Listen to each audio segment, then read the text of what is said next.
আমরা ইসলাম জানার সব দরজা বন্ধ করে দেব। জলসার মাহফিলকে গজলের মাহফিল। আপনার গজলের জন্য প্রথম কথা হচ্ছে গজল জায়েজ কি না জায়েজ সেটা নিয়ে চিন্তা করার বিষয়। জায়েজ পদ্ধতিতে গজল শুনতে চাইলে গজলের আলাদা মাহফিল, জায়েজ পদ্ধতিতে না জায়েজ পদ্ধতিতে না। কথা বুঝতে পেরেছেন? গজলের মাহফিল, গজলের মাহফিল। আর কি হয়? গজলের মাহফিল রাজনৈতিক আলোচনার মাহফিল হয়েছে। গজলের মাহফিল এটা আমাদের জন্য এত বড় ক্ষতিকর জিনিস, অকল্পনীয়, অকল্পনীয়। এই মাহফিল রাজনৈতিক আলোচনার মাহফিল মোটেই নয়, মোটেই নয়।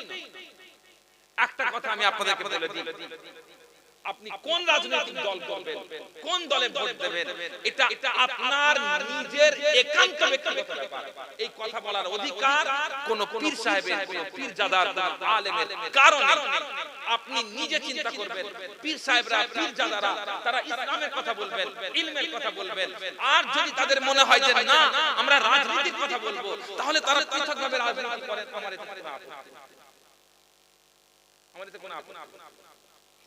আমি আর একটু খোলামেলা ভাবে বলবো, পীরজাদা নওশাদ সিদ্দিকী ভাইজান তিনি রাজনীতি করেন, আমার তাতে কোনো আপত্তি নেই, কারণ তিনি নিজের রাজনৈতিক প্ল্যাটফর্ম আলাদা। আজকে আপনারা এখানে বসেছেন কাকে ভোট দেব, কে কি কাজ করছে সেটা শোনার জন্য নয়। এই জায়গায় এসে আবার যদি ওই আলোচনাটা তুলে নিয়ে আসা হয়, তাহলে কি হবে? আমরা এই মাজলিসের কথা বুঝাতে পারছি। তো সেই জন্য এই মাহফিলকে রাজনীতির মাহফিল। তৃতীয়, জলসার মাহফিলকে আপনারা একে অপরের লড়াইয়ের মাহফিল বানাবেন না, লড়াইয়ের মাহফিল বানাবেন না। আমি আপনাদেরকে একটা কথা বলে দিই, আলেম উলামারা আজ থেকে নয়, এরা আলেম উলামারা চিরকাল হিংসুক। আলেম উলামারা কি বললাম? চিরকাল হিংসুক।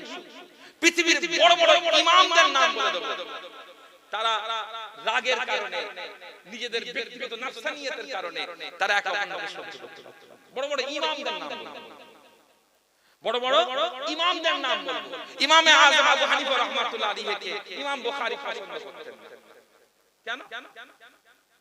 কেন? কোন কারণ নেই, কোন আপনি যৌক্তিক কারণ খুঁজে পাবেন না। ইমাম বুখারীর সাথে ইমাম মুসলিম খুব বন্ধুত্ব, আবার খুব রাগারাগি। কেন? কোন কারণ দেখা যায় না। কথা বুঝতে পেরেছেন? আলেমরা সুযোগ পেলেই একে অন্যকে কি করে? খোঁচা দেয়। কিন্তু সাধারণ মানুষের দায়িত্ব হলো আপনারা আলেমদেরকে আপনাদের জায়গা থেকে, আপনাদের সমস্যা নিয়ে তাদের কথা বলা, নিজেদের যেটা সমস্যা, নিজেদের এলাকার যে সমস্যা, নিজেদের ইসলাম পালনের ক্ষেত্রে যে সমস্যা, সেটা নিয়ে কথা বলাবেন। কোন রাজনৈতিক যখনই দেখবেন কোন আলেম অন্য আলেমের বিরুদ্ধে কথা বলছে, মাইকে উঠে, এখন এমন হয়ে গেছে পান থেকে চুন খসলে একে অন্যকে গালাগালি করা হয়, পান থেকে চুন খসলে একে অন্যকে উল্টোপাল্টা কথা বলা হয়। অপরদিকে নিজের পক্ষে যারা আছে তাদের এত বড় বড় ছোট পড়ে না। তো এই জায়গা থেকে আপনাদের দায়িত্ব কর্তব্য, আপনারা এমনটা করতে দেবেন। আর শেষ কথা, জলসার মাহফিলকে আপনারা হাসির মাহফিল বানান, হাসির মাহফিল বানান। আল্লাহ রাব্বুল আলামিন কুরআন রাজিমের মধ্যে বলে দিয়েছেন, আউযু বিল্লাহি মিনাশ শাইতানির রাজীম, উদউ ইলা সাবিলি রাব্বিকা বিল হিকমাতি ওয়াল মাউইযাতিল হাসানা। দুনিয়ার বুকে হে মুমিনেরা, হে মুসলমানেরা, তোমরা যখন মানুষকে আল্লাহর রাস্তায় ডাকবে, তোমরা যখন মানুষকে উদউ ইলা সাবিলি রাব্বিক, আল্লাহর রাস্তায় যখন তোমরা মানুষকে ডাকবে, কিভাবে ডাকবে? বিল হিকমা, প্রথম নাম্বার হচ্ছে জ্ঞান দিয়ে, বিদ্যা দিয়ে, বুদ্ধি দিয়ে, ইলম দিয়ে, হিকমত দিয়ে ডাকবে। ওয়াল মাউইযাতিল হাসানা, মানুষের সাথে সুন্দরভাবে কথা বলে তাদেরকে ডাকবে। কথা বুঝতে পারছেন? ইসলামের দিকে দাওয়াতের কাজই হলো মানুষ যতই নিকৃষ্ট জায়গায় চলে যাক না কেন, আপনাকে কি করতে হবে? আপনাকে কি করতে হবে? আপনি সেখানে ওই নিকৃষ্টতার জায়গায় যেতে পারবেন, নিকৃষ্ট জায়গায় যেতে পারবেন। হযরতে মুসা আলাইহিস সালাম, তাকে বলা হলো কি, সরি হযরত দাউদ আলাইহিস সালাম, তাকে বলা হলো কি, আল্লাহ তাআলা বলেছেন একটা গরু কুরবানি দিতে হবে, একটা গরু কুরবানি দিতে হবে। লোক এসে জিজ্ঞেস করছে গরুটা কি রঙের, সাদা না কালো? কথা বুঝতে পেরেছেন? একটা গরু কুরবানি দিলেই হয়ে যায় একটা পোশাক, ঠিক আছে? তো তারা কি মেজাজ হারিয়ে উল্টোপাল্টা বলেছিলেন? না, তারা কি করতেন? মাওয়াইজাতুল হাসান, রাসূল পাক সাল্লাল্লাহু আলাইহি ওয়াসাল্লামের সামনে হুজুর পাক সাল্লাল্লাহু আলাইহি ওয়াসাল্লাম একজনের কাছ থেকে ধার নিয়েছিলেন, একটা ইহুদির কাছ থেকে। হুজুর পাক সাল্লাল্লাহু আলাইহি ওয়াসাল্লাম বলেছেন অমুক দিনে তোমার ধার পরিশোধ করে দেব। কিন্তু সেই লোক এসেছে তার এক সপ্তাহ দুই সপ্তাহ আগে এসে রাসূল পাক সাল্লাল্লাহু আলাইহি ওয়াসাল্লামকে বলেছেন ধারের টাকা মেটাও। হুজুর পাক সাল্লাল্লাহু আলাইহি ওয়াসাল্লাম বলেন আজকে তো তোমার দেওয়ার তারিখ নয়, এখনো তো সময় আসেনি, এই জন্যই তোমাদের পয়সা ধার নেই না, তোমরা কথা বলে কথা রাখতে পারো না, তোমরা গরিব। হুজুর পাক সাল্লাল্লাহু আলাইহি ওয়াসাল্লাম জঘন্যতম। হযরত ওমর রাদিয়াল্লাহু তাআলা খেপে গিয়ে বললেন হুজুর আপনি অর্ডার দেন কোন বক্তার গলা থেকে তার শরীরটা আলাদা করে দাও। আল্লাহ রাসূল সাল্লাল্লাহু আলাইহি ওয়াসাল্লাম কি বললেন? ওমর চুপ হও, কারণ যার হক আছে তার কথা বলার ক্ষমতা আছে। সে আমার কাছ থেকে পয়সা পায়, তার কথা বলার অধিকার আছে। যাও ওমর তুমি তোমার থেকে পয়সা মেটাও, তুমি কথা বলেছো পয়সা মেটাও, খুশি করে বেশি করে দেবে। যেমনি এই কথাটা বলেছেন সঙ্গে সঙ্গে সেই ইহুদি ব্যক্তিটা বলছেন হুজুর আমি তাওরাতে পড়েছিলাম আসল নবী যিনি হবেন তার সঙ্গে মানুষ যত কঠোর হবে তিনি তার সাথে তত নরম হবেন, আমি আসল নবী আমার সামনে দেখতে পাচ্ছি। কথা বুঝতে পারছেন? তো এখন যারা সাহেবুল ইলম হবেন, যারা দাঈ হবেন, যারা আল্লাহর রাস্তায় কথা বলবেন, যারা এই মজলিসে এসে কথা বলবেন, তারা কটু কথা বলবেন, লোককে গাল দেবেন কারণ তারা নামাজ পড়ে না। আছেন লোককে গাল দিচ্ছে কারণ তারা নামাজ পড়ে না। এমন এমন ভাষা ইউজ করছে যে ভাষাগুলো মাচাই ব্যবহার হয়, এমন এমন ভাষা ইউজ করছে যে ভাষাগুলো মদের আড্ডায় ইউজ হয়, সেই ভাষাগুলো জলসা মাহফিলে ব্যবহার হয়। এবং আমরা মনে করি খুব হাসি পাচ্ছে, আমরা মনে করি খুব হাসি পাচ্ছে। এমন বক্তাদের নিয়ে ওয়াজ নসিহত করবেন না। কেন বললাম এই কথাগুলো? তার কারণ এইগুলো যদি ঠিক করতে পারেন তাহলে পাত্র ঠিক থাকবে, না হলে পাত্র ছাড়া হবে। আল্লাহ রাব্বুল আলামিন আমাদের সকলকে তৌফিক দান করুন, বলি আল্লাহুম্মা আমিন। একটু মুহাব্বতের সাথে দুরূদ শরীফ পড়েন। আল্লাহুম্মা সাল্লি আলা সাইয়্যিদিনা মাওলানা মুহাম্মদ ওয়া আলা আলি সাইয়্যিদিনা মাওলানা মুহাম্মদ। প্যারে হাজিরিন, এবার আমি ওই মূল কথায় আসি। এতক্ষণ তো এটা সেটা কথা বলো, যদিও খুব বেশি অপ্রয়োজনীয় ফালতু কথা না, কিন্তু মূল কথায় আসে। মূল কথা কি? আজকে আমি যে বিষয়টা নিয়ে আলোচনা করব সেই বিষয়টা হচ্ছে এই যে যুগে আমরা এই সময়তে আমাদের জিন্দেগিতে যতগুলো গুরুত্বপূর্ণ কাজ আছে তার মধ্যে একটা খুব গুরুত্বপূর্ণ কাজ হলো ছেলে মানুষ। কথা ঠিক, ছেলে মানুষ। তার কারণ আমাদের ভবিষ্যৎ প্রজন্ম উচ্ছন্নে যাচ্ছে, ভবিষ্যৎ প্রজন্ম উচ্ছন্নে যাচ্ছে। আমাদের ভবিষ্যৎ প্রজন্ম মদ গাঁজায় আসে, তারা কি বলা হয় অনলাইন জুয়াতে আসে, তারা বর্তমান সময়েতে বিভিন্ন হারাম খাওয়াতে আসে, তারা পাবজি খেলাতে আসে, আছে না অনলাইন গেমিং এ তারা আসে। এই সময় দাঁড়িয়ে আমাদের সন্তানদেরকে লালন পালন করাটা আমাদের জিন্দেগির অনেক গুরুত্বপূর্ণ, কারণ সন্তান জন্ম দেওয়া একটা শারীরিক কাজ, সন্তান জন্ম দেওয়া একটা কি কাজ? শরীর বৃত্তীয় কাজ, এটা শরীরের কাজ। কিন্তু সন্তান মানুষ করাটা কিন্তু সেটা অত ছোটখাটো জিনিস নয়, সেটা অনেক অনেক অনেক। তো আমি আজকে আপনাদের কাছে এখানে সন্তান লালন পালনের ব্যাপারে কথা আলোচনা করব, যে কিভাবে আপনারা সন্তান লালন পালন করবেন।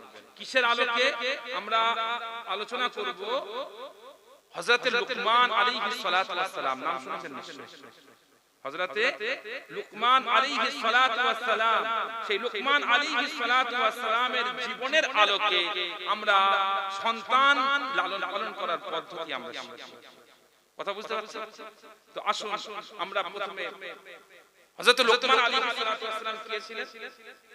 আল্লাহ রাব্বুল আলামিন কুরআন মাজিদের মধ্যে হযরত লুকমান আলাইহিস সালাতু ওয়াস সালামের পরিচয় দিতে গিয়ে বলছেন, আউযু বিল্লাহি মিনাশ শাইতানির রাজীম, ওয়ালাকাদ আতাইনা লুকমানাল হিকমাতা আন ইশকুর লিল্লাহ ওয়া মান ইয়াশকুর ফাইন্নামা ইয়াশকুরু লিনাফসিহি ওয়া মান কাফারা ফাইন্নাল্লাহা গানিয়্যুন হামিদ। হযরত লোকমান আলাইহিস সালাতু ওয়াস সালামের ব্যাপারে আলোচনা করার আগে তার পরিচয়টা একটু জেনে নিই। তিনি কে ছিলেন? আল্লাহ রাব্বুল আলামিন বললেন, ওয়ালাকাদ আতাইনা লুকমানাল হিকমা, আমি দুনিয়ার বুকে লোকমান বলে একজন মানুষকে সৃষ্টি করেছি এবং সেই মানুষকে আমি একটা নিয়ামত দিয়েছিলাম। সেই নিয়ামতের নাম হলো হিকমত, সেই নিয়ামতের নাম হলো প্রজ্ঞা, জ্ঞান। লোকমান আলাইহিস সালাম আমি কি দিয়েছিলাম? জ্ঞান। তিনি বলা হয় তিনি একজন গোলাম ছিলেন, একজন দাস, কিন্তু আল্লাহ তাআলা তাকে এত দিমাগ দিয়েছিলেন, এত বুদ্ধি দিয়েছিলেন যে সেই বুদ্ধির কারণে তাকে তার মনিব আজাদ, তাকে তার মনিব কি করেছিল? আজাদ। তো সেই লোকমান আলাইহিস সালাতু ওয়াস সালাম আল্লাহ তাআলা কি বলেন, আমি তাকে জ্ঞান দিয়েছিলাম। কেন জ্ঞান দিয়েছিলাম? আনিশকুর বিল্লাহ, তার কারণ হলো ওই লোকমান যাতে আমার শুকরিয়া আদায় করে। আল্লাহ তাআলা কেন দিয়েছেন? শুকরিয়া আদায়। বর্তমান সময়েতে বহু মানুষ আছে, কেউ ব্যবসা বাণিজ্য করেন, কেউ পড়াশোনা করেন, কেউ অন্যান্য কাজের মধ্যে লিপ্ত। এখান থেকে আমাদের জন্য একটা শিক্ষণীয় জিনিস হলো আল্লাহ তাআলা জিন্দেগিতে আপনাকে যা দিয়েছেন সবের জন্য আমাদের শুকরিয়া আদায় করতে হবে। যতটুকু ইলম দিয়েছেন আল্লাহর শুকর, যতটুকু আমল দিয়েছেন আল্লাহর শুকর, যতটুকু রিজিক দিয়েছেন আল্লাহর শুকর, যতটুকু পরিবার পরিচিতি যা দিয়েছেন আল্লাহর শুকর। তার কারণ যদি আল্লাহ শুকর করেন, আল্লাহ তাআলা কি বলছেন? ওমান ইয়াশকুর ফা ইন্নামা ইয়াশকুরু লিনাফসি ওমান কাফারা ফা ইন্নাল্লাহা গানিয়্যুন হামিদ। আল্লাহ রাব্বুল আলামিন বললেন, হে দুনিয়ার মানুষেরা, তোমাদের মধ্যে থেকে যদি কোনো মানুষ সে যদি আমার শুকরিয়া আদায় করে, তাহলে সে আমার জন্য নয়, তার নিজের জন্য শুকরিয়া আদায় করলো। তার কারণ আমি আল্লাহ তাকে দিয়েছি। এই আল্লাহ শুকরিয়া আদায় করা মানে আসলে তার নিজের জন্য আদায় করা। আল্লাহ তাআলা আমাকে ইলম দিলেন, ইলমের শুকরিয়া আমি করলাম। আসলে আমি অনৈতিক ভাবে শুকরিয়া আদায় করলাম না, বরং আল্লাহ রাব্বুল আলামিন শুকরিয়া পাওয়ার যোগ্য বলেই তার জন্য শুকরিয়া আদায় করলাম। আমার টাকা পয়সা আছে, এর জন্য আমি আল্লাহ শুকরিয়া আদায় করলাম। এর মানে এই নয় যে আমার ক্ষমতার জিনিসের জন্য, আমার নিজের অধিকারের জন্য, আমার নিজের ক্ষমতার জন্য আমি আল্লাহর কাছে শুকরিয়া আদায় করছি, বরং এর অর্থ হলো আল্লাহ তাআলা আমাকে যেটা দিয়েছেন তার জন্য আমি আল্লাহর কাছে শুকরিয়া আদায় করছি। নিজের জন্য আমার, আমি এই যে কথা বলছি, এই যে কথা বলছি, আজকে আমি আলোচনা করছি আপনার সামনে দিব্যি কথা বলছি, গতকালকে কথা বলছি, আমি কথা মুখ দিয়ে উচ্চারণ করতে পারছি না, কথা মুখ দিয়ে উচ্চারণই করতে পারছি না। আমার আজ পর্যন্ত এমন কোন জায়গা হয়নি যে জলসার মাইকে, জলসার জন্য মাইকে উঠছি আর আমি জেনে বসে আছি কেমন আওয়াজ। আমি জানি কোথাও এমন আওয়াজ হয় যা আমার মনে হয় যে খুব ভালো আওয়াজ, আবার কখনো এমন হয় ঠিক পারলাম না। কেন হচ্ছে? তো আমার নিজের জিনিস, আমার নিজের জিনিস প্রায় 10 বছরের বেশি হয়ে গেলে টুকটাক বাজনা, 10 বছর ধরে টুকটাক বাজনা। তো নিজের জিনিস, এই নিজের জিনিস এখনো পর্যন্ত ভালো পারছি না। কেন? তার কারণ এটা আল্লাহ তাআলা দিয়েছে। আমার নিজের দিকে কিছু নেই, আল্লাহ তাআলা চাইলে ভালো হবে, না চাইলে ভালো হবে। তো সেই জন্য প্রিয় হাজিরিন, আমাদেরকে জীবনের সব কিছুর জন্য কি করতে হবে? আল্লাহর শুকরিয়া আদায় করতে হবে। কষ্ট লাগছে আপনাদের? যে কষ্ট লাগছে, একটুখানি কষ্ট তো হবেই, কষ্ট তো আমারও সহ্য করতে হবে। যাই হোক, আমরা কি করব? আল্লাহর শুকরিয়া আদায় করব। তার কারণ আল্লাহর, আমরা এই জন্য শুকরিয়া আদায় করব কারণ জীবনে যা পেয়েছি সব আল্লাহ তাআলা। আল্লাহ তাআলা কি বলেন? ভাইরা আমার, আল্লাহ রাব্বুল আলামিন বললেন, যদি তোমরা দুনিয়ার বুকে আমার শুকরিয়া আদায় না করো, তোমরা যদি দুনিয়ার বুকে আমাকে শুকরিয়া আদায় না করো, আমান কাফারা ফা ইন্নাল্লাহা গানিয়্যুন হামিদ, যদি তোমরা আল্লাহর কুফরি করো, তোমরা যদি আল্লাহকে না মানো, তোমরা যদি আল্লাহকে অস্বীকার করো, তাহলে শুনে রেখে দাও, জেনে রেখে দাও, ফা ইন্নাল্লাহা গানিয়্যুন হামিদ। আল্লাহ রাব্বুল আলামিন বলেন গানি, অর্থাৎ তিনি অমুখাপেক্ষী, আমাদের শুকরিয়া আদায় করা, আমরা তার নামাজ পড়ব, আমরা তার জন্য রোজা রাখবো, আমরা তার জন্য বান্দেগী করব, এটা কোনো কিছু আল্লাহ রাব্বুল আলামিনের জন্য প্রয়োজন নেই। সারা দুনিয়ার সব লোক যদি নামাজ পড়ে, আল্লাহ তাআলা যে মর্যাদা, সেই মর্যাদা থেকে কি একটু মর্যাদা বাড়বে? সবাই যদি কাফের হয়ে যায়, কমে যাবে? আল্লাহ রাব্বুল আলামিন তিনি তার কুদরতে ইলাহি নিয়ে, তার নিজের স্বয়ং সম্পূর্ণতা নিয়ে এমন আছেন, দুনিয়ার শুধু নয়, কোন সৃষ্টি আল্লাহ রাব্বুল আলামিনের মধ্যে কোনো পরিবর্তন ঘটাতে সক্ষম নয়। তাহলে আমরা যদি আল্লাহ রাব্বুল আলামিনকে অস্বীকার করি, আল্লাহ তাআলা হচ্ছেন হামিদ, প্রথম হচ্ছে গনি, তিনি অমুখাপেক্ষী, দরকার নেই। আপনি নামাজ পড়বেন না, রোজা রাখবেন না, যাকাত দেবেন না, হজ করবেন না, আল্লাহ রাব্বুল আলামিন আপনাকে হিড় করে টানতে টানতে জাহান্নামে যাবেন। আপনি কিচ্ছু করতে পারবেন না, কিচ্ছু করতে পারবেন না। وسيق الذين كفروا إلى جهنم زمرا حتى إذا جاءوها فتحت أبوابها وقال لهم خزنتها ألم يأتكم رسل منكم يتلون عليكم آيات ربكم وينذرونكم لقاء يومكم هذا قالوا بلى ولكن حقت كلمة العذاب على الكافرين। الله رب العالمين বলে দিলেন, কিয়ামতের ময়দানে, মাহশারের ময়দানে আল্লাহ রাব্বুল আলামিন কাফের বান্দাদেরকে আল্লাহর ফেরেশতারা টানতে টানতে জাহান্নামের দিকে নিয়ে যাবে। তাদেরকে জাহান্নামের দরওয়াজা খুলে দেওয়া হবে। ভিতর থেকে জাহান্নামের দরওয়াজা হযরতে মালিক আলাইহিস সালাতু ওয়াস সালাম জিজ্ঞাসা করবেন, আলাম ইয়াতিকুম রাসূলুম মিনকুম ইয়াতলুনা আলাইকুম আয়াতি রাব্বিকুম, হে দুনিয়ার মানুষেরা, তোমাদের কাছে কি কোন নবী রাসূল আসেননি? তারা কি এই দিনের ব্যাপারে তোমাদেরকে ভয় খাওয়াননি? তোমাদেরকে কি আল্লাহর আয়াত পড়ে শোনাননি?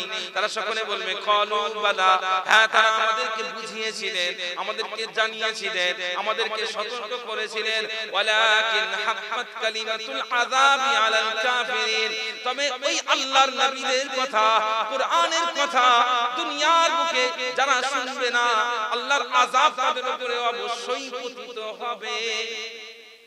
আপনি আমল করবেন না, নামাজ পড়বেন না, রোজা রাখবেন না, ইবাদত বন্দী করবেন না, টেনে যান।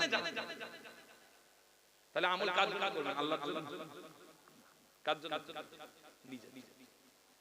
আর আল্লাহ তাআলা কি বলেন? তুমি প্রশংসা করবে, তুমি আমাকে ডাকবে না।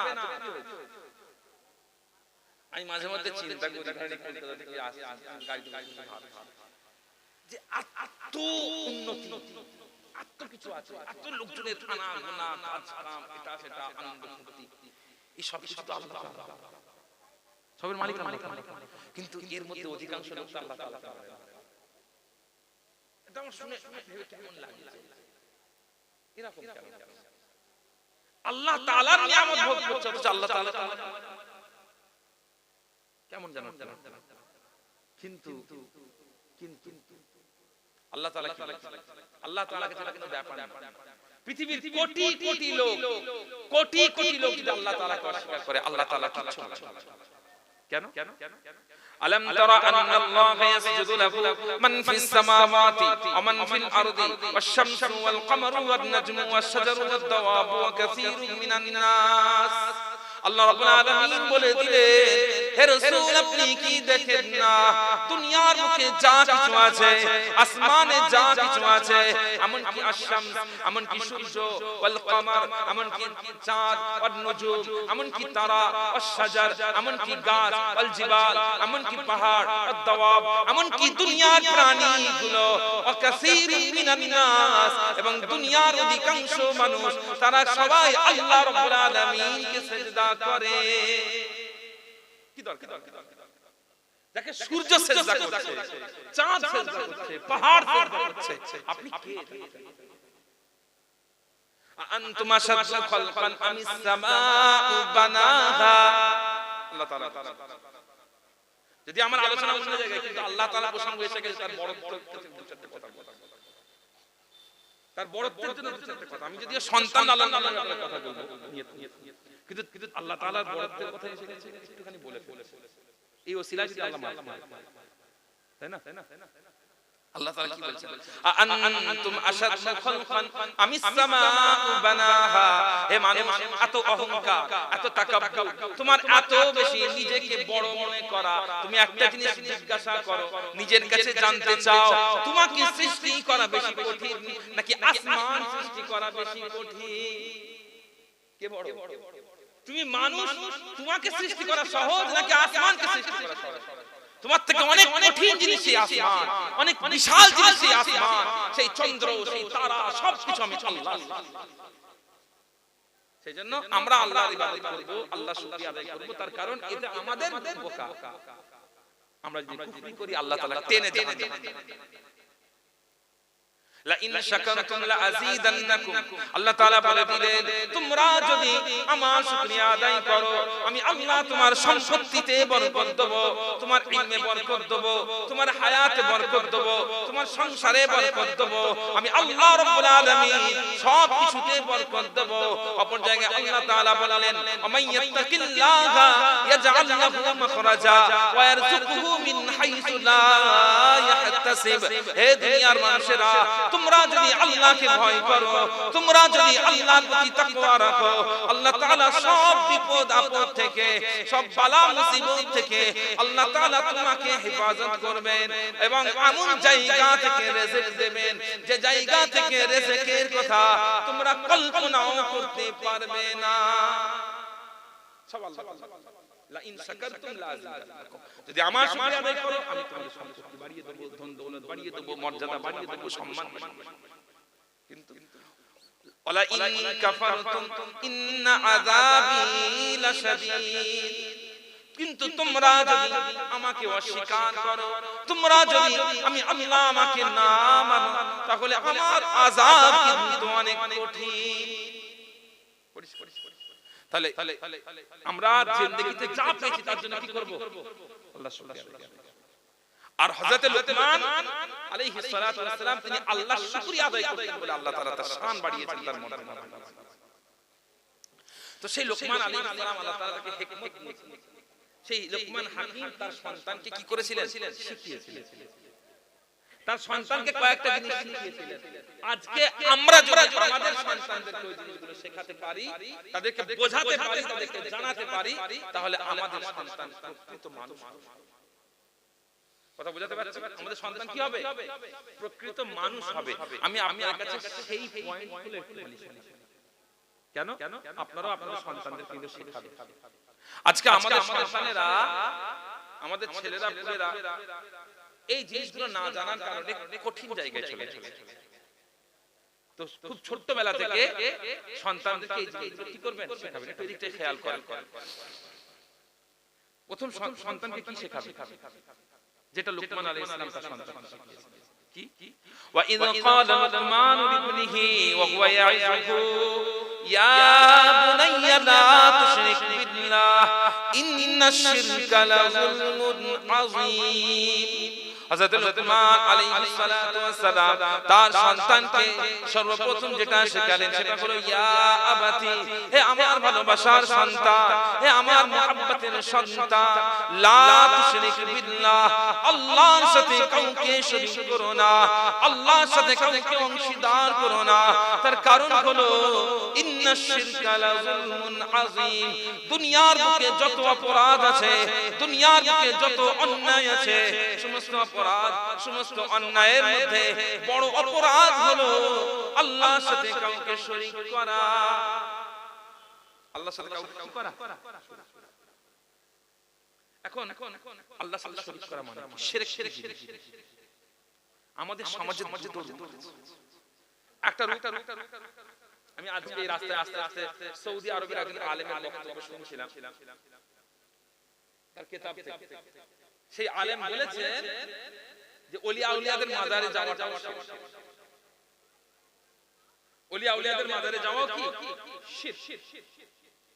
রাসূলুল্লাহ সাল্লাল্লাহু আলাইহি ওয়াসাল্লামের মাজারে গিয়ে সালাম জানানো, সেটাকে মুহাম্মদ বিন আব্দুল ওয়াহাব নাজদি বলে একজন ব্যক্তি সেটা শিরক। সেই জন্য যদি কেউ হজ করতে গিয়ে হুজুর পাক সাল্লাল্লাহু আলাইহি ওয়াসাল্লামের মাজার জিয়ারত করতে যেত, সেটাকে ধরে তার দাড়ি কেটে মুহাম্মদ বিন আব্দুল ওয়াহাব নাজদি। এটা কঠিন পর্যায়ের একটা শ্রেণী।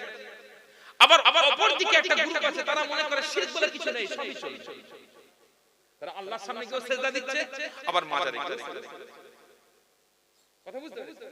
তো এই জন্য আমাদেরকে শিরকের পরিচয়টা খুব ভালোভাবে বুঝতে হবে। আমি আপনাদেরকে সংক্ষেপে বলি, কারণ আপনাদের বাচ্চাদেরকে শিরক থেকে বাঁচাবেন, শিরক থেকে বাঁচার জন্য তাদেরকে নসিহত করবেন, নিজেরাও শিরক থেকে বাঁচবেন।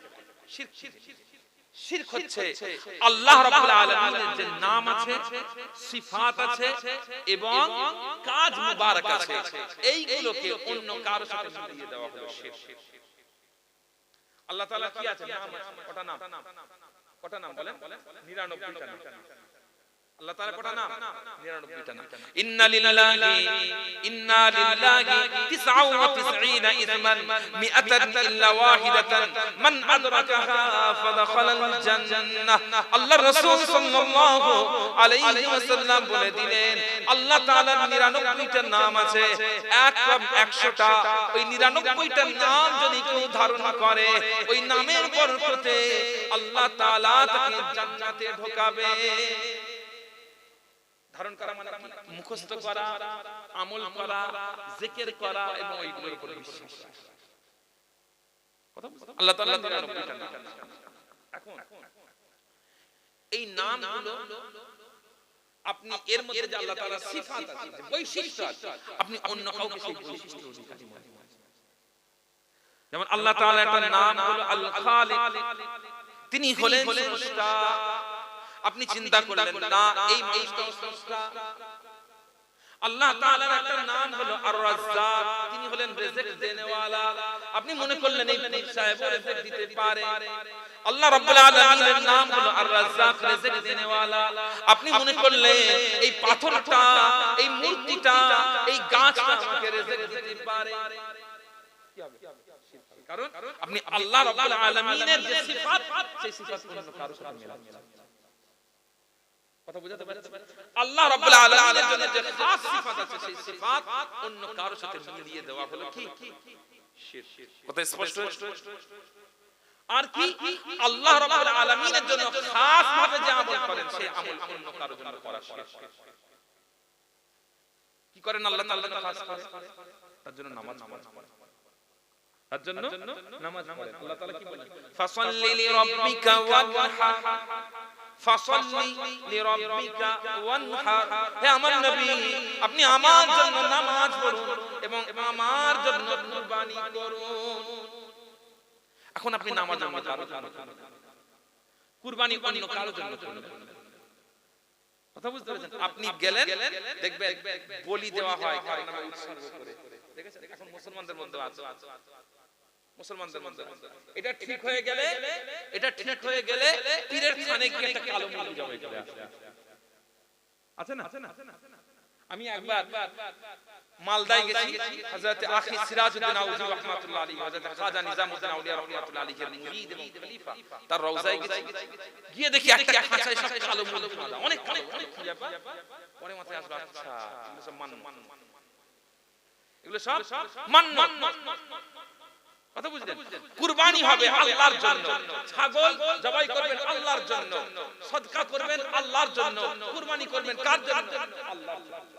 জীবনে কোনো অসুবিধে, বাড়িতে কেউ অসুস্থ, কেউ বিমার, কোনো নিয়ত পূর্ণ হচ্ছে না, কোনো বিপদ আপদ চলছে, সেই সময়তে আপনি সদকা করবেন। কি করবেন? কি করবেন? সদকা করবেন। আমরা যেটা করি সেটা হচ্ছে আমরা মান্নাত করি না? এটা ঠিক হয়ে গেলে আমরা এটা করব। মান্নাতের অনেক মাসআলা আছে, মান্নাতের মাসআলায় যাচ্ছি না। আমি শুধু একটা কথা বলে দিই, বুখারী শরীফের মধ্যে আছে, রাসূল পাক সাল্লাল্লাহু আলাইহি ওয়াসাল্লাম বলেছেন যে মান্নাতের মধ্যে একটাই লাভ। কটা লাভ? একটাই লাভ। মান্নাতের একটাই লাভ। সেই লাভটা কি? সেটা হলো কিপটে বড় লোকের পকেট থেকে পয়সা বের হবে। এটা আল্লাহর রাসূল। মান্নাতের একটাই লাভ, সেটা কি? কিপটে বড় লোকের পকেট থেকে পয়সা বের হবে। সারা জীবন দান খায়রাত করেন, একটা মান্নাত করেছিল, কবুল হয়েছে, বেঁচে গেছে। যদি মনে করো যে জীবনে কোনো সমস্যা, বিপদ আপদ বালা মুসিবত আসছে, সেটাকে যদি দূর করতে চাও, মান্নাত নয়, সদকা দাও। কি দাও? কি দাও? সদকা দাও। ছোট ছোট জিনিস সদকা দেওয়া যায়, মুরগি সদকা দেওয়া যায়, ছাগল সদকা দেওয়া যায়। কথা বুঝতে পারছেন? টাকা পয়সা সদকা করা যায়, করবে। কিন্তু কার জন্য করবেন? আল্লাহর জন্য করবেন। নামাজ আল্লাহর জন্য, নামাজ আল্লাহর জন্য, নামাজের প্রত্যেকটা অংশ আল্লাহর জন্য। আপনি নামাজে দাঁড়িয়েছেন কার জন্য? আল্লাহর জন্য। আপনি রুকু করছেন কার জন্য করছেন? আল্লাহর জন্য। সিজদা করছেন কার জন্য করছেন? আল্লাহর জন্য। অন্য কারো জন্য এই কাজগুলো করা হলো শিরক। অন্য কারো জন্য এই কাজ করা কি? শিরক। তাহলে পীরের মাজারে গিয়ে সিজদা দেওয়া শিরক। পীরের মাজারে গিয়ে সিজদা দেওয়া কি হবে? শিরক। খবর দুনিয়ার বুকে আল্লাহ ছাড়া অন্য কারো সিজদা করবেন না। তার কারণ দুনিয়ার বুকে আল্লাহ ছাড়া ভালো খারাপের অধিকারী আছে। জীবনে যা কিছু ভালো হয়েছে আল্লাহ রাব্বুল আলামিনের ইচ্ছাতে হয়েছে, যা কিছু ভালো হয়নি সেটাও আল্লাহ রাব্বুল আলামিনের ইচ্ছাতে হয়েছে। তিনি আপনাকে পরীক্ষা করেছেন। তাই জন্য সিজদা কার জন্য করবেন? আল্লাহ রাব্বুল আলামিন। দোয়া কার কাছে চাইবেন? আল্লাহ তাআলার কাছে চাইবেন। এখানে একটা জিনিস স্পষ্ট করে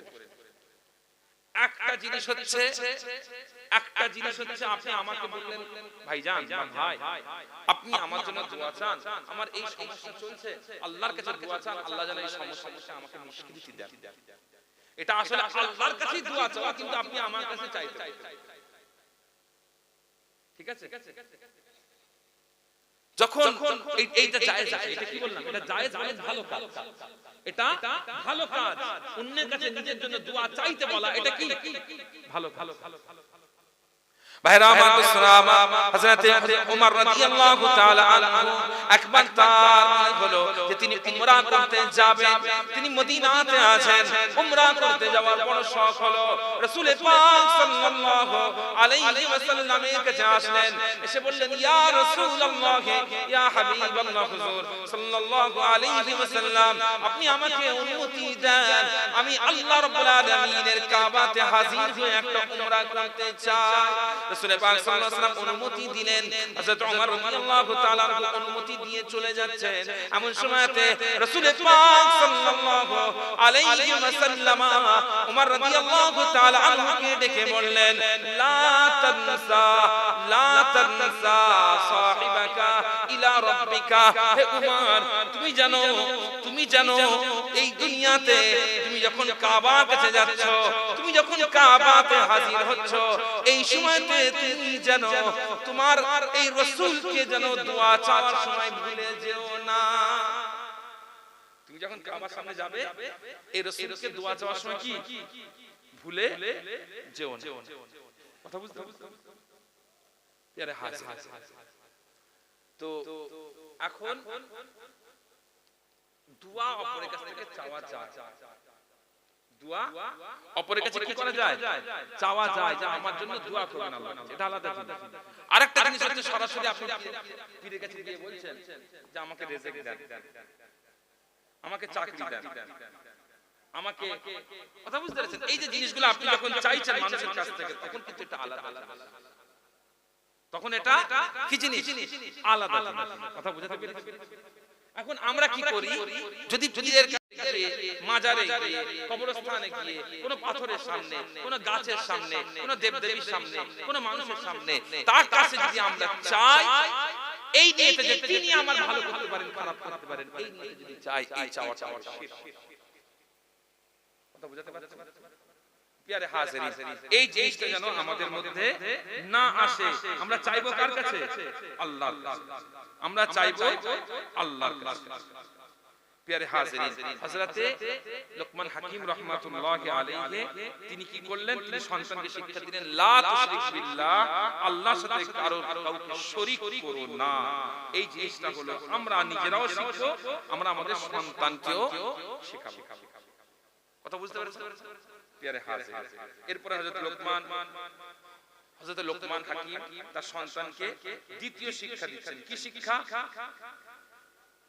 হযরত লোকমান হাকিম তার সন্তানকে দ্বিতীয় যে শিক্ষা দিলেন, সেই শিক্ষাটা হলো ইয়া বুনাইয়া ইন্নাহা ইন تك مثقال حبة من خردل فتكن في صخرة أو في السماوات أو في الأرض يأتي بها الله إن الله لطيف خبير হযরত লুকমান নিজের সন্তানকে ডেকে বললেন, হে আমার সন্তান, হে আমার পুত্র, তুমি যদি দুনিয়ার বুকে ইন্নাহা ইনতাকুম মিসকালা হাববাতিন মিন খারদাল, তুমি যদি মিসকাল হাব্বাল পরিমাণ কোন গুনাহের কাজ করো অথবা কোন নেকির কাজ করো, সেই কাজ যদি পাহাড়ের তলাতেও হয় অথবা জমিনেও হয় অথবা আসমানেও হয়, আল্লাহ রাব্বুল আলামিন ওই কাজটাকে, ওর নেকি বা গুনাহটাকে কিয়ামতের ময়দানে তোমাদের আমলনামাতে হাজির করবে। এটা দ্বিতীয় শিক্ষা। প্রথম শিক্ষা কি? শিরক করবেন। আপনারা প্রত্যেককে আপনাদের সন্তানদেরকে সর্বপ্রথম শিক্ষা দেবেন আল্লাহ তাআলার পরিচয় এবং শিরক থেকে মুক্ত থাকার। প্রত্যেকটা সন্তানকে আব্বা আম্মা এই শিক্ষাটা দেবেন। এতে কি হবে জানেন?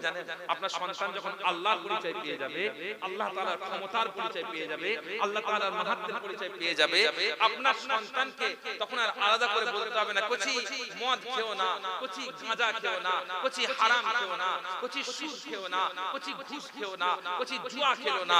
কেন?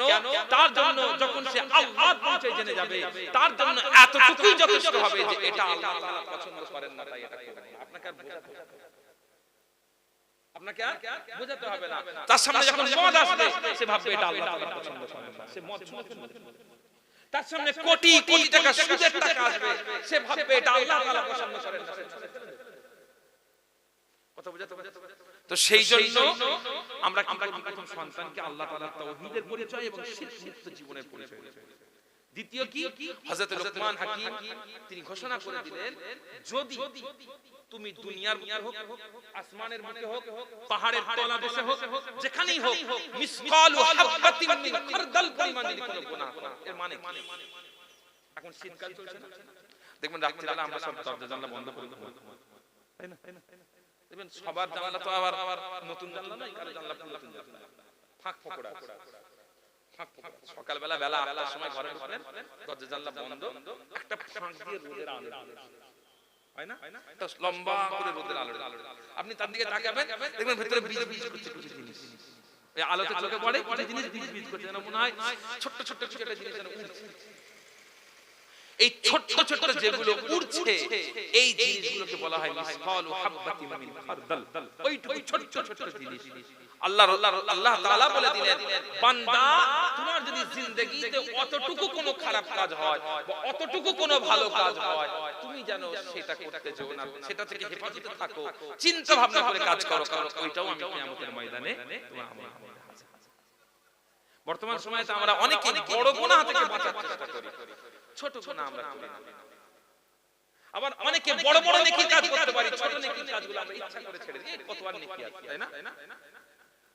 বড় গুনাহের কাজগুলো আমরা যদি আমরা দূরে থাকি, ছোট গুনাহগুলো আমরা কিছু মনে করি না, ছোট গুনাহ আমরা মাইন্ড করি না। কেন?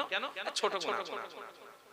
হযরত আলী রাদিয়াল্লাহু তাআলা আনহু বলেন, বড় গুনাহ থেকে তো হেফাজতে থাকবেই, এর থেকে বেশি হেফাজতে থাকবে ছোট গুনাহ থেকে। কেন? তিনি বললেন, মানুষ রাস্তায় পড়ে থাকা ছোট ছোট পাথরের টুকরোতে ঠোক্কর খায়, পাহাড়ের ঠোক্কর খায়। মানুষ ঠোক্কর কোথায় খায়? রাস্তায় চলছেন, একটা ইট একটুখানি উঠে আছে, ঠোক্কর খেয়ে পড়ে গেল।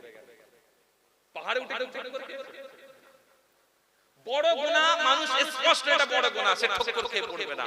কিন্তু ছোট গুনাহ ওই ছোট কাপড়ের মতো রাস্তায় আপনাকে কি করবে? ঠোক্কর খেয়ে ফেলে দেবে। আবার ছোট নেকি দেখে আপনি সেটা ছাড়বেন না, কারণ বিন্দু বিন্দু পানি একটা সময় শেষ হবে। সেজন্য যেমন বড় গুনাহ থেকে দূরে থাকবেন, তার থেকে বেশি ছোট গুনাহ থেকে দূরে থাকার চেষ্টা করবেন। যেমন বড় নেকির দিকে গুরুত্ব দেবেন, আরো বেশি গুরুত্ব দেবেন ছোট নেকির দিকেও। কোনটাই ফেলাফেলা জিনিস নয়।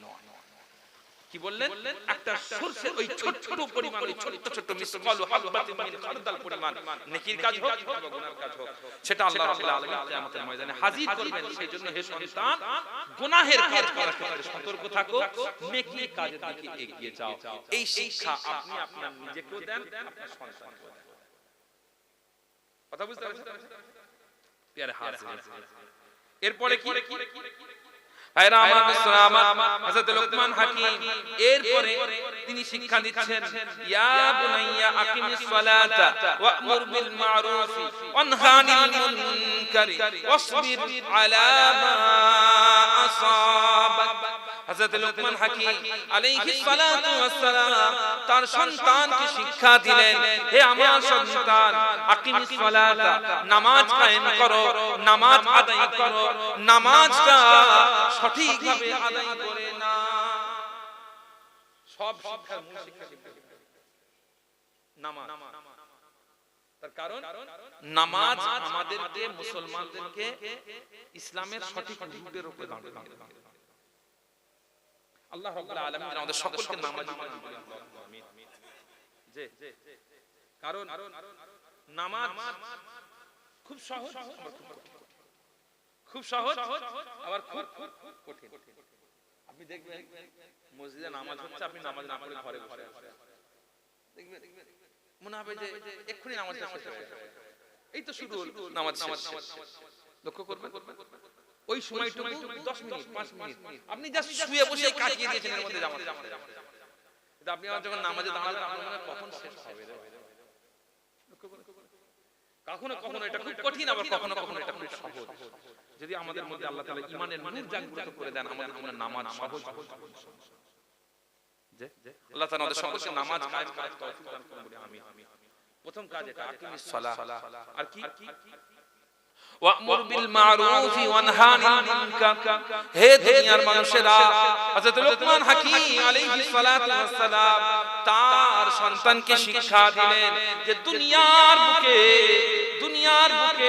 সেই মানুষটা, তার মধ্যে একজন মানুষ দুনিয়ার বুকে একজন মুসলমান, ওই মানুষটার মধ্যে, তার মধ্যে যেন এই বৈশিষ্ট্যটা থাকে, তিনি যেন দুনিয়ার বুকে মানুষকে ভালো কাজের আদেশ দেন এবং অসৎ কাজ থেকে নিষেধ করে। খুব বড় একটা কাজ, আমরা কেউ এটা করি না। এখন এমন হয়ে গেছে, মানুষ কিন্তু এখন মানুষকে ভালো কাজের আদেশ দেয় না, অসৎ কাজ থেকে নিষেধ করে। আমি লক্ষ্য করবেন, একটা সময় ছিল এলাকা জমিতে একজন লোক আল বাড়িয়ে নিয়েছে। একটা সময় ছিল পাশের জমিওয়ালা কি রেগে যেত, আল বাড়ালি কেন, আল কাটলি কেন, তুমি আল কাটলি কেন, এটা ঠিক হয় না। এখন কিন্তু সেটা বলে না, এখন লোক চালা। এখন কি বলে, তুই আল কাটলি আপনি আমি বুঝতে পারছিস, তুই আতরে কাটলি আমি আতরে। মানুষের এখন অন্যরা অপরাধ করলে চুপ করে থাকে কেন, তার থেকে বড় অপরাধ করবে বলে, তার থেকে বড় অপরাধ করবে বলে। আমি এটা খুব ভালো করে লক্ষ্য করেছি। কিন্তু মুসলমানের বৈশিষ্ট্য হচ্ছে, মুসলমান যেখানেই যাবে ভালো কাজ দেখলে ভালো কাজের ব্যাপারে আদেশ করবে, অসৎ কাজ থেকে নিষেধ করবে। যে কোনো অসৎ কাজ থেকে মুসলমান কি করবে, নিষেধ করবে। ওয়া'মুর বিল মা'রুফ ওয়ানহা আনিল মুনকার। আর কি, ওয়াসবির আলা মা আসাবা। এরপরে আল্লাহ তাআলা বললেন যে শুনে রাখো, দুনিয়ার বুকে ভালো কাজের আদেশ দেবে, অসৎ কাজের নিষেধ করবে, লোক তোমাকে মেনে নেবে তা নয়। লোক তোমার উপর অত্যাচার, তোমাকে এখানে শপথ। একজন মানুষ এলাকায় জলসার মাহফিল করেন যাতে সুন্দরভাবে হয়, এই জন্য খুব মেহনত করেন। চাঁদাপত্র তোলা থেকে শুরু করে জলসার আয়োজন করা, হুজুর ডাকা, সবকিছু সে করে। সে যখন চাঁদা চাইতে যায়, অন্যরা তাকে উল্টোপাল্টা বলে। তখন সে কি বলে জানেন, ভালো কাজের কোনো মূল্য নেই, সব করবে। কথা বুঝতে পেরেছেন? আপনি মানুষকে ভালো কাজের আদেশ দেবেন, মানুষকে ভালো কাজের আদেশ দেবেন, মানুষ আপনাকে উল্টোপাল্টা বলবে। আমরা তখন কি করি, আমরা একটা ভুল কাজ করি, লোকের কাছে ভালো কাজের মূল্য নেই, ভালো কথার মূল্য নেই, সব ত্যাগ করো, ছেড়ে দাও বলে মানুষ সব ত্যাগ করে ছেড়ে দেয়, দরকার লোক উল্টোপাল্টা বলে। কিন্তু আল্লাহ তাআলা কি বললেন, আপনি মানুষকে ভালো কাজের আদেশ দেবেন, অসৎ কাজ থেকে নিষেধ করবেন, মানুষ আপনাকে পছন্দ করবে না, উল্টোপাল্টা। এরা আপনাকে কি করতে হবে, সবর। এই জায়গাতে সবর। আমি আমার নিজের জীবনে বলি, অনেকবার এমন ঘটেছে আমার সাথে, আমি দেখেছি মানুষজন মানে যাকে বলা যায় লুঙ্গি ধরে টানা। কথা বুঝতে পেরেছেন?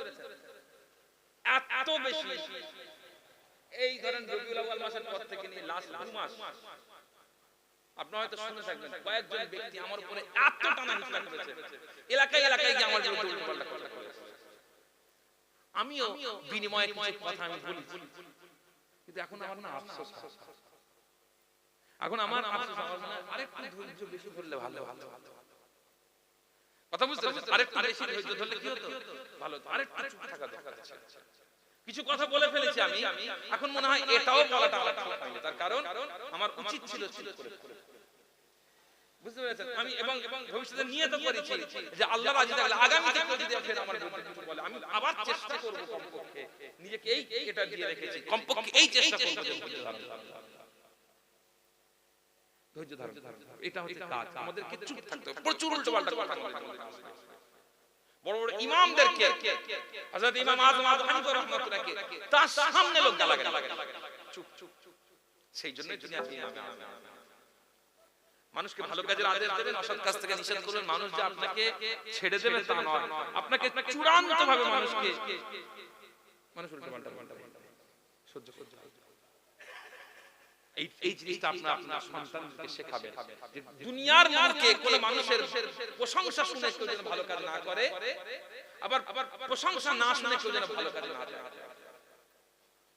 ভাইরা আমার দোস্তরা, হযরত ইমাম গাজ্জালী রাহমাতুল্লাহি আলাইহি আইয়ুহাল ওয়ালাদ কিতাবের মধ্যে ঘোষণা করে দিলেন, হযরত ইমাম গাজ্জালী জানিয়ে দিলেন, হে দুনিয়ার মানুষেরা, তোমরা জানো দুনিয়ার বুকে কোনোদিন খবরদার কোন মানুষের থেকে প্রশংসা শুনে ভালো কাজ করতে শুরু করো না, আবার কোন মানুষের থেকে নিন্দা মন্দ শুনে তোমরা যেন ভালো কাজ ত্যাগ করো না, বরং মানুষ কি বললো এটার দিকে তোমরা যেন কখনোই তাকিও না। ভালো কাজ করতে যাবেন, লোক আপনাকে যাই বলুক আপনি কি করবেন, আপনি সেদিকে তাকাবেন না। কত পরিষ্কার এই জিনিস আপনার। আর কি হযরত লোকমানের পরে জানিয়ে দিলেন, ওয়ালা তুসাইর খাদ্দাকা লিন-নাস, খুব গুরুত্বপূর্ণ, ওয়ালা তুসাইর খাদ্দাকা লিন-নাস, খাদ্দ মানে হচ্ছে গাল, মানুষের সামনে তোমাদের গাল দেখাবে। একজন লোক, গরীব মানুষ, রাস্তা দিয়ে হেঁটে যেতে আছেন, একজন লোক সাধারণ মানুষ, কাউকে ঠাট্টা করার জন্য, বিদ্রুপ করার জন্য আমরা তার দিকে তাকিয়ে মুখটা এমন করি যেন মনে হয় যে তার দিকে দেখে আমাদের রুচি নষ্ট হয়ে গেছে। মানুষের সঙ্গে কথা বলার সময় মুখ বিকৃতি করি, তার সঙ্গে ঝগড়া হলে আমরা তার সাথে মুখ বিকৃতি করি না। হযরত লোকমান তার সন্তানকে শেখাচ্ছেন, ওয়ালা তুসাইর খাদ্দাকা লিন-নাস, মানুষের সামনে তোমরা যেন মুখ মাখিও না, মুখ ভেঙচিও না, মানুষকে অপমান করার জন্য তোমরা যেন তোমাদের মুখকে বিকৃত করো না। আর ওয়ালা তামশি ফিল আরদি মারাহা, আর অহংকার নিয়ে, তাকাব্বুর নিয়ে তোমরা যেন আল্লাহর জমিনে চলো না। আপনারা আপনাদের সন্তানদেরকে শেখাবেন যে তারা যেন লোককে ছোট চোখে না দেখে, লোককে ছোট চোখে না দেখে। আপনি আপনার সন্তানকে হাত ধরে রাস্তা দিয়ে নিয়ে যাচ্ছেন, একজন লোক ড্রেন পরিষ্কার করছে, এটা তার কাজ। আপনার সামনে দুটো অপশন আছে, আপনি আপনার ছেলেকে দুই রকম ভাবে শিক্ষা দিতে পারেন। এক, কুচি মন দিয়ে পড়াশোনা করো, নাহলে কিন্তু তোমাকে ড্রেন পরিষ্কার করতে হবে, নোংরা কাজ। এটা একটা অপশন। দ্বিতীয় অপশন, কুচি মন দিয়ে পড়াশোনা করো, এই গরীব, এই অসহায় মানুষদের জন্য তোমাকে কাজ। এটা একটা অপশন। কথা বুঝাতে পারলেন? একজন একটা নোংরা কাজ করছে, আপনি তাকে দেখে বলেন পড়াশোনা কর, নাহলে কিন্তু রাখাল হতে হবে, গরু চড়াতে হবে। এটা একটা অপশন। আপনি তাদের কি করলেন, যারা গরীব, যারা অসহায়, যারা দরিদ্র, তাদেরকে ছোট করলেন। আবার একটা জিনিস হবে, আপনি বলেন মন দিয়ে পড়াশোনা করো, না করলে তুমি যদি পড়াশোনা করতে পারো তাহলে তাহলে এদের জন্য কিছু কাজ করতে পারবে। এটা হলো পজিটিভ। সন্তানকে মানুষের ব্যাপারে পজিটিভ বানান, তারা যেন আল্লাহর মাখলুককে সম্মান করে। শুধু মানুষ নয়, আল্লাহর প্রত্যেকটা মাখলুককে সম্মান করে। একটা কুকুর, আমি দেখেছি বহু মানুষ আছে রাস্তা দিয়ে চলছেন, রাস্তার সাইডে শুয়ে আছে, রাস্তার সাইডে শুয়ে আছে, বাচ্চা থেকে বড় আমি দেখেছি প্রত্যেকে, অনেক মানুষ আছে তাকে লাথি লাগে, তাকে ঢিল মারে। এই জিনিসটা আছে কি? ঢিল মারে। কুকুর দেখলো এই কুকুরটাকে আপনি খাওয়ান, আপনি খাওয়ান, রাস্তায় একটা কুকুর ঘুরছে, আমি খাওয়াই, আমি একবার তাকে খাইয়েছি, আমি তাকে মারি।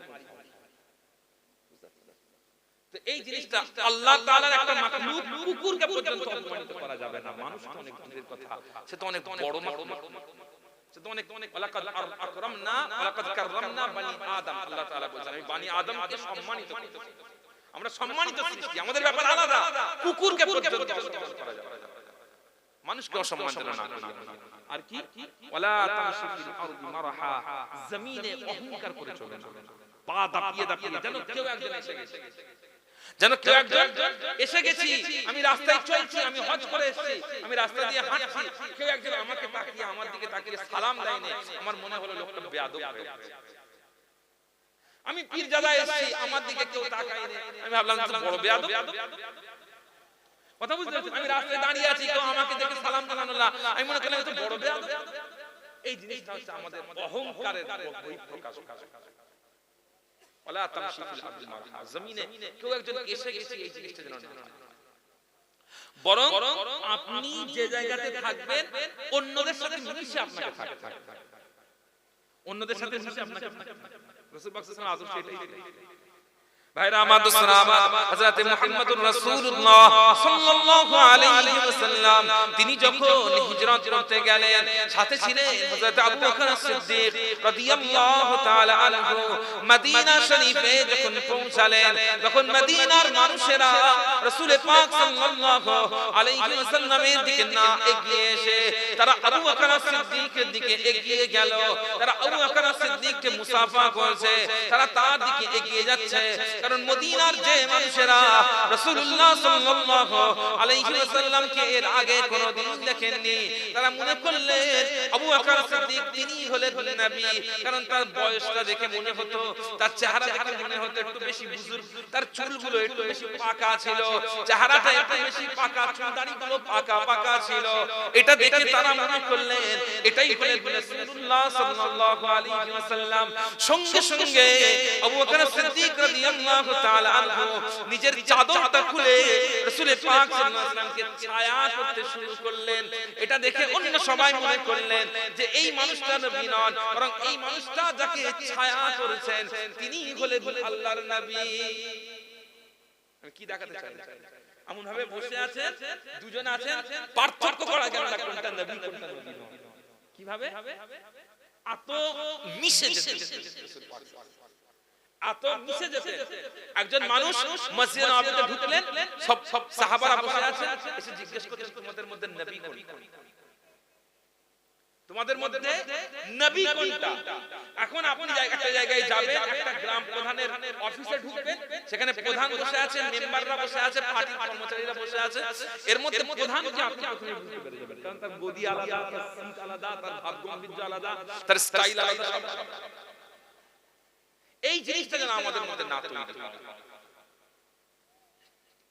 আমি এখানে আমার দাদু জানের একটা কথা বলবো। ছোট হুজুর পীর কেবলা রাহমাতুল্লাহ আলাইহি তিনি একদিন মজলিসে বসে আছেন, এই সময়তে একটা লোক এসেছেন, তিনি প্রথম ফুরফুরা শরীফে এসেছেন। সেই মানুষটা এসে ছোট হুজুর রাহমাতুল্লাহকে জিজ্ঞেস করছেন, আচ্ছা বাবাজি এখানে ছোট হুজুর কে? তার নম্রতা দেখেন, তার ভদ্রতা দেখেন। পীর সাহেব বসে আছে, গদিতে গদিয়ান হয়ে বসে আছে, একদম মাসে সব খাদেম দাম বসে আছে, তা নয়, এমন ভাবে ফকিরের মতো বসে আছে। এসে জিজ্ঞেস করছে এখানে ছোট হুজুরটা কে? ছোট হুজুরটা কে? তখন বাবা আমার নাম জুলফিকার, লোক আমাকে ছোট হুজুর বলে। তার মধ্যে উত্তরের নম্রতা দেখেন, আমার নাম জুলফিকার, তবে লোক আমাকে ছোট হুজুর। যদি বলতেন শুধু আমার নাম জুলফিকার, তাহলে কিন্তু সে বুঝতে পারতো না এটা ছোট হুজুর। সেজন্য তাকে বললেন আমার নাম জুলফিকার, তবে তাকে পরিচয় দেওয়ার জন্য বললেন লোক আমাকে ছোট ছোট। তো এই নম্রতা যেন আমাদের মধ্যে তৈরি হয়, আমাদের সন্তানদের মধ্যে তৈরি হয়। আসলে আমরা যারা এখানে মুরব্বি বসে আছেন, আপনার ছোটবেলায় অনেক কষ্ট দেখেছেন, অনেক কঠিন জায়গা থেকে আপনারা বড় হয়েছেন, অনেক কঠিন জীবন যাপন করেছেন। সাইকেল করে কাউকে কলকাতায় যেতে হয়েছে, হেঁটে হেঁটে কাউকে ব্যবসার জন্য বহুদূর ছুটতে হয়েছে, মাথায় ঝোড়া নিয়ে আপনাদেরকে অনেক মেহনত করতে হয়েছে, মাথায় ঝোড়া নিয়ে সবজি তুলে আপনারা বাজারে বিক্রি করে আপনারা টাকা পয়সা রোজগার করেছেন। আপনাদের ছেলেরা আজকে জন্ম হয়েছে পাকা বাড়ি, জন্ম হয়েছে দোতলা বাড়িতে, জন্ম থেকে বাড়িতে মার্বেল দেখছে, জন্ম থেকে সবকিছু চোখের সামনে দেখছে, ফলে এদের মধ্যে অহংকারের প্রবণতা একটা বেশ। কথা বুঝতে পেরেছেন? এই জন্য এদের কি করবেন, মুসলমান কেমন হবে, মুসলমান কেমন হবে, আল্লাহ রাব্বুল আলামিন বলেন আসলুহা সাবিতুন ওয়া ফারউহা ফিস সামা। মুসলমান হচ্ছে ওই গাছের মতো যে গাছের শিকড় জমিনে কিন্তু ডাল আসমানে। এর থেকে বড় উদাহরণ আর কিছু হতে পারে? মুসলমান আসলুহা সাবিত, তার শিকড়টা জমিনে মজবুত কিন্তু ডাল আসমানে। আপনার ঈমান, আপনার আমল, আপনার ইলম, আপনার আখলাক, আপনার চরিত্র এত সুন্দর হবে যে সেগুলো আসমানের মতো হবে, কিন্তু আপনার নম্রতা ভদ্রতা দেখে মনে হবে আপনি জমিন। কথা বুঝাতে এটা জিনিসটা আপনাদের মধ্যে রাখতে হবে। তো আমি আপনাদেরকে সন্তানের ব্যাপারে কয়েকটা জিনিস শেখালাম। প্রথম, সন্তানকে আল্লাহ তাআলা তাওহীদের ব্যাপারে শেখাবেন, শিরক থেকে দূরে রাখার ব্যাপারে শেখাবেন, সন্তানকে গুনাহ থেকে দূরে থাকতে শেখাবেন এবং সন্তানকে নেক কাজ করতে আগ্রহী করবেন। আর কি, আপনি আপনার সন্তানকে যেটা করবেন সেটা হলো সন্তানকে নেক নামাজের শিক্ষা দেবেন, নামাজের শিক্ষা দেবেন, ভালো কাজের আদেশ অসৎ কাজ থেকে নিষেধ করার শিক্ষা দেবেন, বিপদ আপদে সবর ধরার শিক্ষা দেবেন এবং মানুষের সামনে মুখ বিকৃত করে কথা বলা, লোককে ছোট জ্ঞান করা, লোককে খুব নিম্ন জ্ঞান করা এবং দুনিয়ার মধ্যে অহংকার অনুযায়ী চলা, অহংকারী হয়ে চলা, এটা যেন না করে, এই শিক্ষা আপনারা দেবেন। এই শিক্ষাগুলো দিলে আপনার ছেলে কি হবে, প্রকৃত মানুষ। আল্লাহ রাব্বুল আলামিন তৌফিক দান করুন। সকলে বলি আল্লাহুম্মা আমিন। একবার মুহাম্মাদের সাথে দরুদ শরীফ পড়েন, আল্লাহুম্মা সাল্লি আলা সাইয়্যিদিনা মাওলানা মুহাম্মদ ওয়া আলা আলি সাইয়্যিদিনা মাওলানা মুহাম্মদ। প্রিয় হাজিরিন মজলিস, আমার কাছে একটা প্রশ্ন এসেছে, আমি সংক্ষেপে এই প্রশ্নটার উত্তর দিই, কারণ আমার কাছে 3 মিনিট সময় বাকি আছে, এই জন্য আমি এখানে শেষ করলাম। এই প্রশ্নটার উত্তর দিই। আমাকে প্রশ্ন জিজ্ঞেস করা হয়েছে, খুব গুরুত্বপূর্ণ একটা প্রশ্ন, যে ফিতরা কাদের জন্য ওয়াজিব আর যাকাত কাদের জন্য ওয়াজিব। প্রথমে আমি যাকাতের কথাটা বলি, কারণ যাকাত বেশি গুরুত্বপূর্ণ আমল। যাকাত কাদের জন্য? যাকাত ওয়াজিব নয়, যাকাত ফরজ হয়। যাকাত ফরজ হয়, ফিতরা ওয়াজিব হয়, যাকাত কি হয়, ফরজ হয়। যাকাত কাদের জন্য ফরজ হয়? সাহেবে নিসাবের জন্য ফরজ হয়। সাহেবে নিসাব কাকে বলে? সাহেবে নিসাব বলা হয় একজন ব্যক্তি তার নিসাব পরিমাণ সম্পত্তি যদি 1 বছর থাকে। আমি আপনাকে একটু খুলে বলি, নিসাব দুটো হয় বর্তমান সময়ে, এটা খুব একটা কনফিউশন। দেখবেন আপনি লোককে জিজ্ঞেস করবেন একজন মানুষের কতটা সম্পত্তি হলে তাকে যাকাত দিতে হবে, বলবে 7.5 ভরি সোনা অথবা 12.5 ভরি রূপোর পরিমাণ সম্পত্তি থাকলে তাকে কি করতে হবে, যাকাত। আপনি ক্যালকুলেটর নিয়ে বসবেন, 7.5 ভরি সোনার দাম বর্তমান সময়ে 7.5 লাখ থেকে 8 লাখ টাকা, আর 52 ভরি রূপোর দাম বর্তমানে 40, 45, 50 হাজার টাকা। দুটোর মধ্যে ডিফারেন্স আছে, তাহলে আপনি কোনটা ধরবেন? আপনি কোনটা ধরবেন? এই জায়গায় আপনাকে এটা বুঝতে হবে। এখানে মনে রাখতে হবে, যদি কোনো মানুষ শুধুমাত্র সোনার মালিক, তার কাছে টাকা নেই, রূপ নেই, কিচ্ছু নেই, অনলি সোনা, এই মানুষটার নিসাব হচ্ছে তার কাছে 7.5 ভরি সোনা থাকতে হবে, তবে সে যাকাত দেবে। ক্লিয়ার হয়েছে? ধরেন একজন মহিলা, তিনি বিয়ের সময় কিছু গয়না পেয়েছেন, শ্বশুর বাড়ি থেকে এসেছে, মায়ের বাড়ি থেকে এসেছে, কিছু গয়না এসেছে, তার কাছে আর কোনো টাকা নেই, তার কোনো ইনকাম নেই, তার কোনো টাকা নেই, শুধু গয়না পেয়েছে, তার কাছে না রূপ আছে না অন্য কিছু আছে, শুধু সোনা। এই সোনা যদি 7.5 ভরি পরিমাণ হয়, তাহলে কি করতে হবে? তাকে যাকাত দিতে হবে। কখন? যখন 7.5 ভরি পরিমাণ হবে। কিন্তু কারো কাছে সোনাও আছে, রূপও আছে, টাকাও আছে, অথবা সোনা আছে, রূপ আছে, অথবা সোনা আছে, টাকা, অথবা সোনা নেই, রূপ আছে, টাকা আছে, অথবা শুধু রূপ আছে, অথবা শুধু টাকা আছে। এই অবস্থাগুলোতে তাকে যাকাত দিতে হবে কখন? যখন তার কাছে 52.5 ভরি রূপোর পরিমাণ টাকা থাকে। কথা বুঝাতে পারলেন? কিন্তু কখন দেবেন, কখন ওয়াজিব? আজকে আপনার কাছে ওই সম্পত্তি এসে গেলে আপনার উপরে যাকাত ওয়াজিব না। ধরেন আজকে তারিখ হচ্ছে 25শে ডিসেম্বর, জীবনে প্রথমবারের মতো আজকে আপনি 40,000 টাকা 50,000 টাকার মালিক হলেন, আপনি নিসাব পরিমাণ সম্পত্তির মালিক হয়ে গেলেন। এই যে 2024 সালের 25শে ডিসেম্বর আপনি প্রথমবারের জন্য মালিক হলেন, 2025 সালের 25শে ডিসেম্বর বা 26শে ডিসেম্বর, পুরো 26 হয়ে গেল, বুঝতে পারছেন? তো 2025 সালের 26শে ডিসেম্বর বা 25শে ডিসেম্বর, ওই দিনে যদি আপনার কাছে এই 40,000 বা তার বেশি পরিমাণ সম্পত্তি থাকে, তখন আপনার জন্য যাকাত দেওয়া যাবে। মাঝখানে 10,000 হয়ে গেছে, ওটা ব্যাপার না। মাঝখানে বেড়ে 1 লাখ হয়ে গেছে, ওটা ব্যাপার নয়। বছরের শেষে যদি আপনার কাছে টাকাটা থাকে 40,000 এর বেশি টাকা থাকে বা সাহেবের নিসাব পরিমাণ যদি টাকা থাকে, তাহলে আপনাকে কি করতে হবে? যাকাত দিতে হবে। এবং কতটা দেবেন? বছরের শুরুতে যে টাকা ছিল তার উপরে না, বছরের শেষে যে টাকাটা আছে তার উপরে। বছরের শুরুতে 1 লাখ ছিল, এখন 1.5 লাখ হয়ে গেছে, আপনাকে 1.5 লাখের উপরে টাকা দিতে হবে। কথা ক্লিয়ার হয়েছে? এবারে দ্বিতীয় প্রশ্ন, সেটা হচ্ছে ফিতরা কখন দিতে হবে। মনে রাখবেন যে একজন ব্যক্তি যদি যখন 52.5 ভরির উপর পরিমাণ টাকা তার কাছে থাকে, এখানে বলা হচ্ছে যে जिसकी मालियत 52.5 तोले चांदी की कीमत के बराबर या उससे ज्यादा हो तो उस पर ईद उल फितर के दिन सदका देना वाजिब है।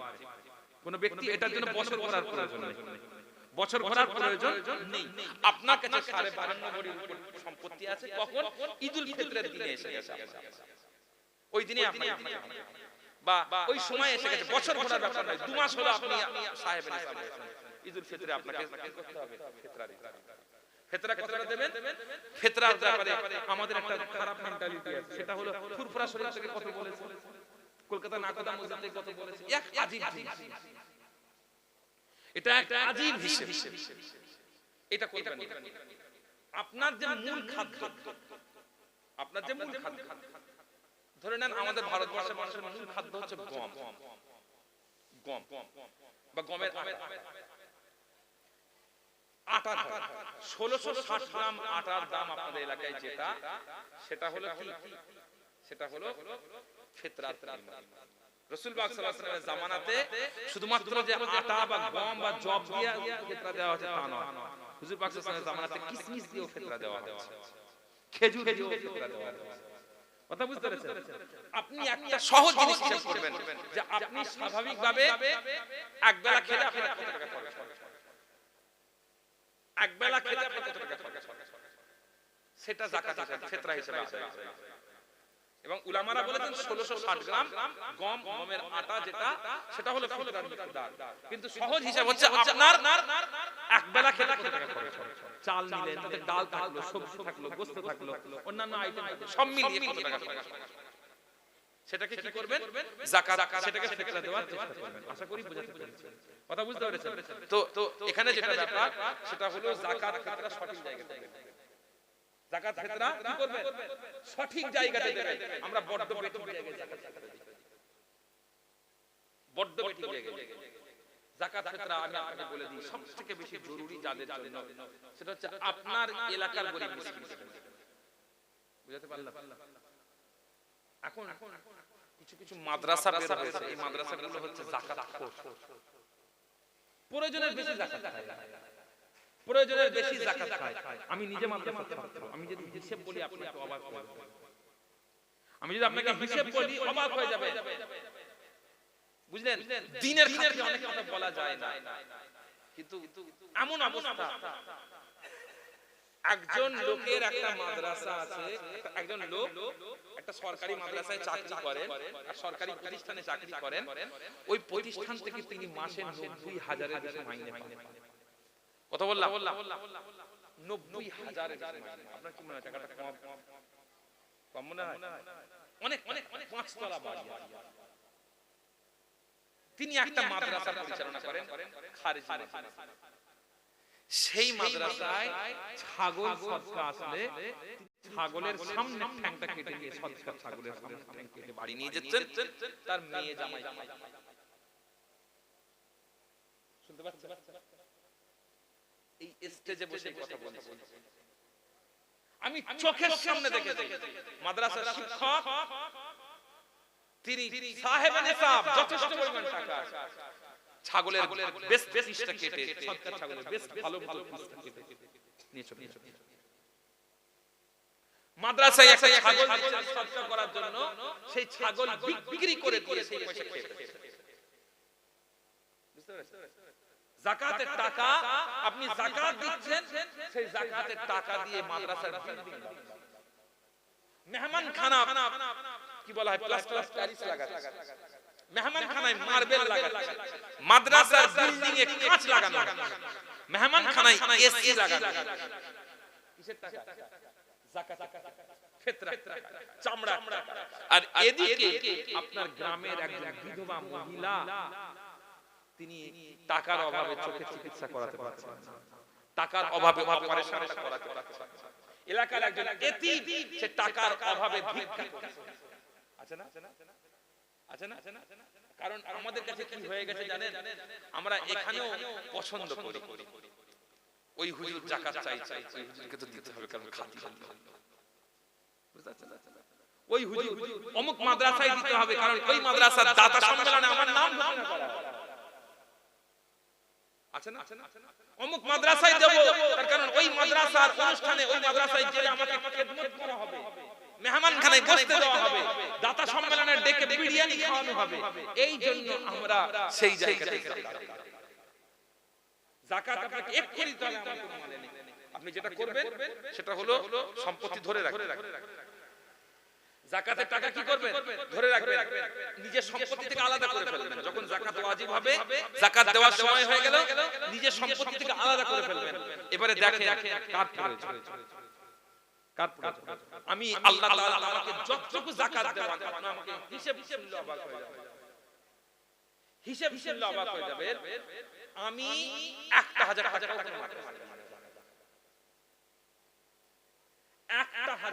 কোনো মাদ্রাসায় দিই না, তা না, আমার এমনি দান, এমনি দান করার পরে শখ হয়েছে, একটা মাদ্রাসা দেখলাম, মাদ্রাসায় কিছু টাকা পয়সা প্রয়োজন, আমি এমনি দান হিসেবে দিলাম। যাকাত হিসেবে আমি 1000 টাকা 100 টাকা মাদ্রাসায় দিই। কেন দিই?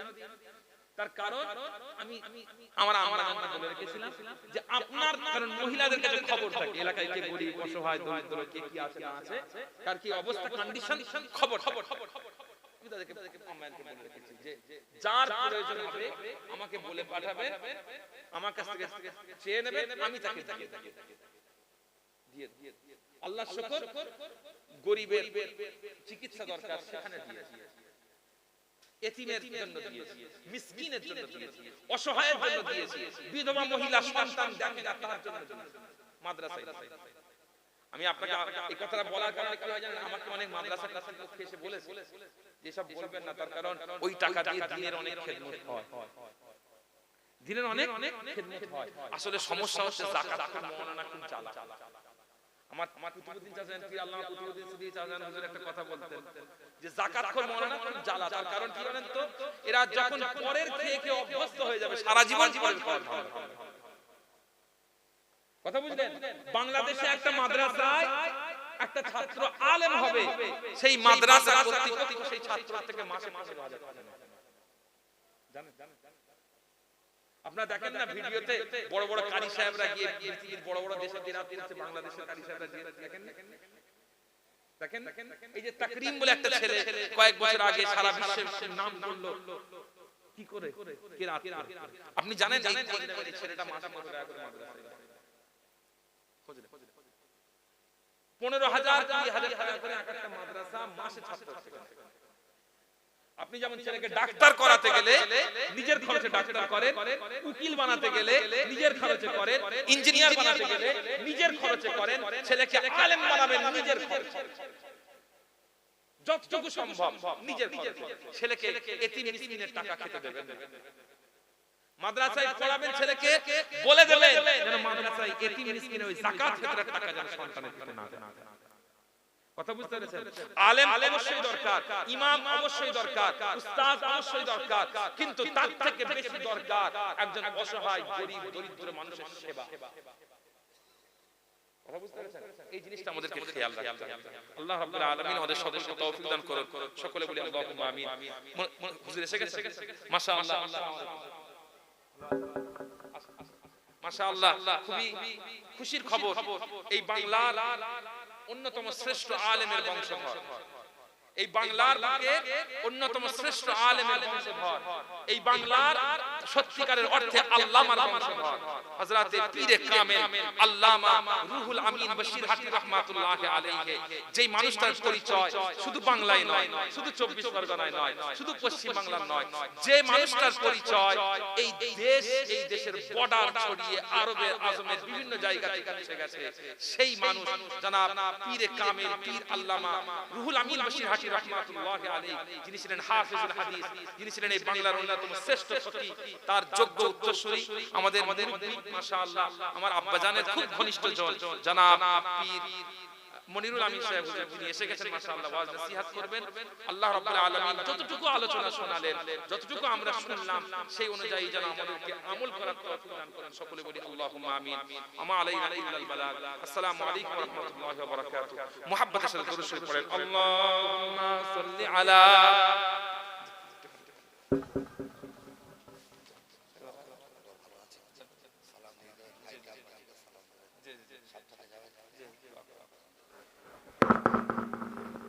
একটু তাকবীর দিন, নারায়ে তাকবীর। সিলসিলা হক